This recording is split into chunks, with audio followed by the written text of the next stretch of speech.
తోక మేక మేక తోక మేక తోకకు మేక తోక మేకకు తోక మేక తోక మేక మేక తోక మేక తోకకు మేక తోక మేకకు తోక మేక తోక మేక మేక తోక మేక తోకకు మేక తోక మేకకు తోక మేక తోక మేక మేక తోక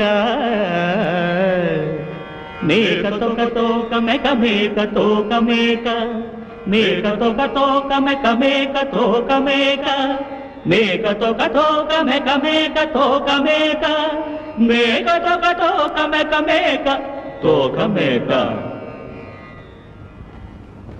బాగా ఆలోచించి అర్థాన్ని చెప్పండి. మరొక్కసారి పద్యాన్ని వినిపిస్తే. ఇంకొకసారి పద్యాన్ని వింటానంటాం సరస్వతీ పుత్రులకు సమంజసం కాదు కవి గారు. అందున తమరు